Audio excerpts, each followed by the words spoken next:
Hey friends, Damian Mason with a simple question for you. Are you prepared for the gig economy? You know, just last week, Ford, good old Henry's company, been around for over 100 years, shed 7,000 salaried positions.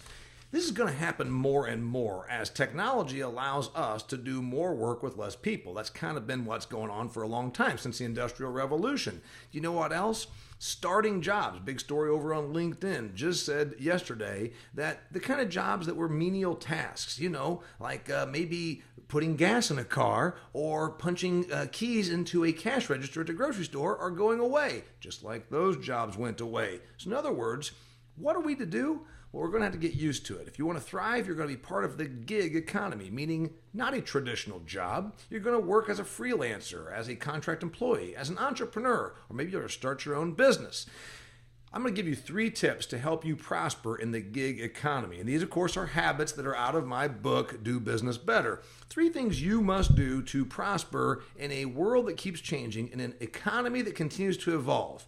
First, pull the trigger. Be decisive. If you're going to run your own business, if you're going to be self-employed, embrace it and do what has to be done to be successful at it. Do you need more training? Do you need to change your home office? Do you need the right equipment, the technology? What is it you need to do?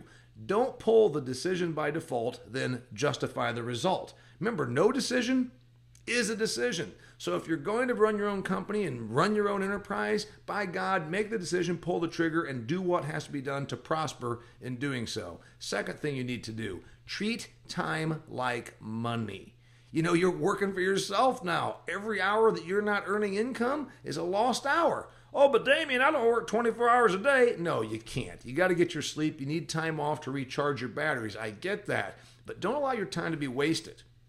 Every hour that you are blowing it, watching TV or monkeying around or allowing yourself to be distracted is a lost hour of potential income. The way you build your business is by treating your time like money because you have a finite amount of it. How much are you making right now with your normal job? Divide that by 2,000 hours, and now you know what every hour is worth. Third thing you must do, and this is a big important one, so important I wrote it down right here, be a promoter.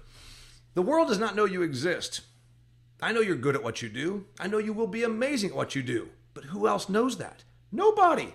My good friends over at Coca-Cola, I drink a couple of these every day. Coca-Cola spends 11% of their annual revenue on branding, marketing, and advertising initiatives. Is Coca-Cola better known than you? I can answer that question for you. Yes, they are. So don't think that the world's going to come and beat a path to your door. You know that old nonsensical statement, build a better mousetrap and the world will beat a path to your door? That's bullshit, okay? Because guess what? If nobody knows about your better mousetrap, they ain't coming. Guess what? There's an inferior mousetrap that's selling like gangbusters. You know why? Because the founders and the inventors and the marketers decided to go out and promote it so that the consumer could buy it. I'm Damian Mason, and the gig economy, which is upon us and probably going to expand, you might find yourself self-employed, running your own business, being an entrepreneur. So be a decision maker. Pull the trigger and do what has to be done. Treat your time like money and protect it for your own prosperity. And of course, then be a promoter because the world does not know you exist. I'm Damian Mason, helping you do business better.